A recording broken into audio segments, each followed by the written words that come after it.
L'Union européenne, c'est-à-dire la Commission européenne et les États membres de l'Union européenne, c'est plus de 50%, donc plus de la moitié de l'aide publique au développement, c'est-à-dire l'aide qui est dédiée à l'éradication de la pauvreté, notamment dans les pays les plus pauvres.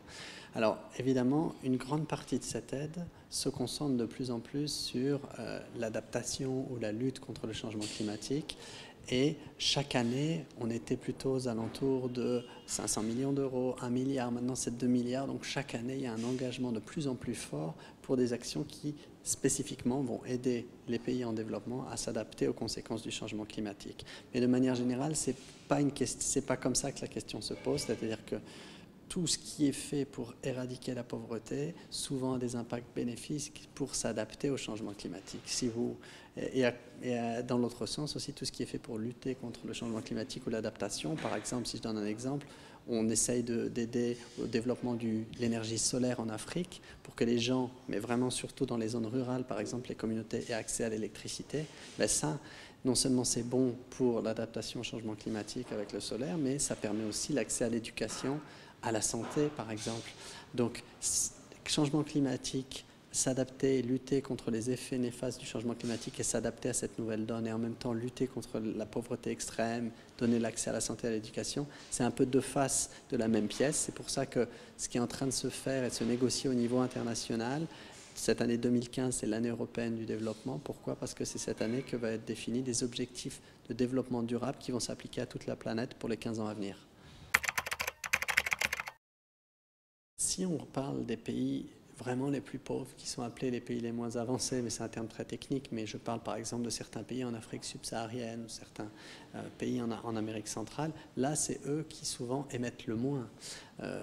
La problématique est plus la concentration urbaine, donc c'est pour ça qu'on essaye dans ce cas-là, nous, mais l'aide publique au développement ne peut pas tout faire, mais de les aider surtout dans les domaines par exemple de l'agriculture, du développement rural, de l'accès à l'énergie. Si vous parler des pays émergents, on parle de la Chine, on parle du Brésil, évidemment, la Chine par exemple est le pays qui émet le plus maintenant. Donc la Chine ne peut plus être considérée dans ce terme-là comme un pays en développement, c'est vraiment un pays émergent. Donc les choses ont évolué et c'est pour ça que l'Union européenne, dans toutes ces négociations internationales, on voudrait dépasser ces divisions nord-sud et dire que finalement, c'est plutôt s'attaquer ensemble aux questions du changement climatique, de l'extrême pauvreté et des inégalités. Car des inégalités, il y en a partout. Il y en a en Europe, il y en a au Brésil, il y en a en Chine, il y en a aux États-Unis. Et c'est pour ça que dans ces nouveaux objectifs de développement durable, qui vont normalement être agréés par tous les chefs d'État aux Nations Unies en septembre, la question des inégalités, la question de la redistribution, la question de la lutte contre le changement climatique ou des droits de l'homme sont inclus parce qu'il faut aller au-delà de domaines très sociaux et surtout ces objectifs, ils ne vont pas s'appliquer qu'aux pays au développement, ils vont s'appliquer à l'ensemble des pays, y compris de l'Union européenne, parce que quand on parle adaptation au changement climatique ou promotion des énergies vertes, évidemment, ce sont des questions qui nous concernent aussi en tant qu'Européens. Sans diminuer ce fonds, il est très important. La question qui est plus large et qui va être discutée, par exemple, dans cette grande conférence sur le financement du développement, se pose de comment on mobilise les fonds publics et privés pour s'adapter au changement climatique. Parce que la partie subvention publique a un rôle à jouer, mais ce n'est pas elle qui fait toute la différence.